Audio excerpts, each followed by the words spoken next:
दिनक परे रथयात्रा चलचंचल श्रीक्षेत्र रे धीरे धीरे भक्तों संख्या बढ़िबारे लागिछि। महाप्रभुंक अनवसर पिंडी रे बनक लागि नीति अनुष्ठित होइछि। गतकाली खली और घणा लागि करा जायतिला। सेबडे महाप्रभुंक तीन रथ निर्माण कार्य अंतिम पर्यायर।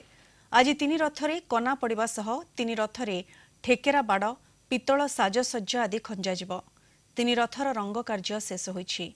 आसंता काली सकाळ धूप शेष हेबा परे श्रीमंदिररु रथखला को आज्ञामाळ विजे परे तीन रथ को टणा जाई सिंहद्वार सम्मुख को नियाजिबो।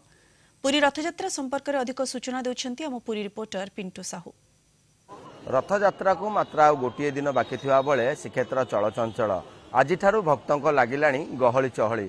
गोटे पटे महाप्रभु अनवसर गृह रे सेवा पूजा चलता बेले संपूर्ण सुस्थ होइछन्ति महाप्रभु। गतकाली महाप्रभु त्रयोदशी तिथि रे खली लगी एवं घणा लगी नीति अनुष्ठित होता बेले आज महाप्रभु बनक लगी नीति अनुष्ठित हम। ये विशेष नीति चली महाप्रभु अनवसर गृह रे। आ गोटे दिन गले महाप्रभु आसी रथारूढ़ हेबे एवं भक्तों को दर्शन देवे।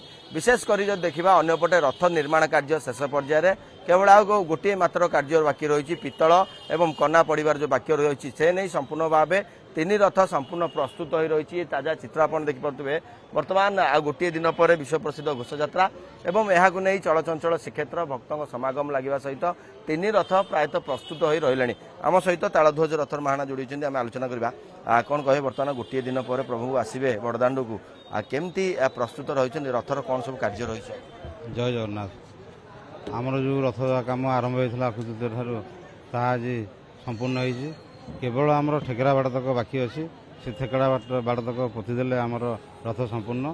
तापर दुआर गड़ार कना पड़ जाइए पितल सब बाड़िया हे जोड़ी अंश जोड़ी माछ कदली गछ ये सब बाड़िया हे। तापर सखी आ मगर मुंड एगुरा सब लगे सब कम हम आज रथ कम्प्लीट हो। खुशी लगुनि दिमास धरी महाप्रभु को खरा वर्षा खातिर नकरी जेते रथ गढ़ा चलता महाप्रभु आसवे एवं तारी उपरे विराजमान कर। हाँ आम तो निश्चित आनंदित लगुच रथ सर जाइए आमको बहुत खुशी लगुच केवल रथ केमती सिंहद्वार को जाई काली परदिन आम रथयात्रा हम से आम उपेक्षा कर। आम सहित बहुत श्रद्धान पुओ जोड़ी आम सीधा सड़क आलोचना करवा कौन कहे आ गोटे दिन पर रथ घोषयात्रा केमती लगुच केते उत्साह जो रथ को 2 मास धरी आपड़ गढ़ी तारे प्रभु बसवे और घोषयात्रा करेंगे। जय जगन्नाथ मन में बहुत उत्साह कि जाऊ महाप्रभु दयारू आम 2 मास धरी जो कार्य करूँ एत झाड़ बही एत सब कष्ट आम जो सब कार्य सब कर महाप्रभु दयारू सब सुरुखुरे सरी आउ बर्तमान किसी काम बाकी अच्छे जेहेतु कि ठेकेरा बाड़ और प्रभा उठा कार्य और रथरे सखी पितल साजसज्ज एरा सब लगे कार्य आज सब समाप्त हो। आज समस्त कार्य रथर समाप्त हो। काली आज्ञामाल आसिले आम रथ सिंहद्वार भिड़ी नहीं लगे आउ किसी काम बाकी नहीं खाली रथ जीव आउ किसी काम नहीं खाली रथ गढ़ बाकी अच्छी महाप्रभु दयारू जमी गढ़ा कार्य भी सब सुरुखुरे हो ये महाप्रभु प्रार्थना।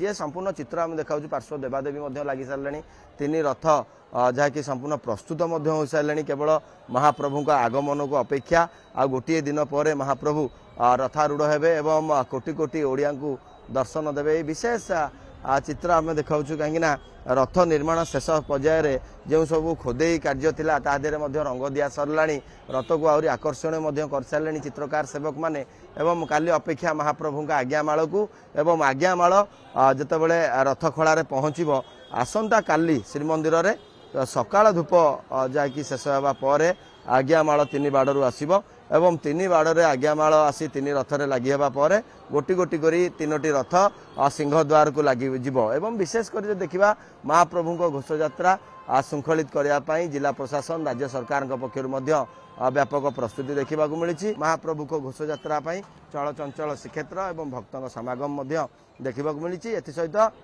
समस्त भक्त श्रद्धालु सुरक्षा राज्य सरकार पुलिस प्रशासन तरफ व्यापक प्रस्तुति करा जाइछि। गोटे पटे चलचंचल रथकला अन्यपटे महाप्रभु अनवसर गृह चली गुप्त सेवा पूजा एवं रथयात्रा को दृष्टि रखी भक्तों का आगमन श्रीक्षेत्र एक प्रकार देखा मिलला। निहाती भाव चलित वर्ष घोषयात्रा लक्षाधिक भक्तों समागम एवं भक्तों सुरक्षा एवं श्रृंखलित दर्शन पर राज्य सरकार जिला प्रशासन समस्त प्रस्तुति जारी रखिंट। पूर्व वीडियोग्राफर प्रदीप प्रधान पिंटू साहू कलिंग टीवी।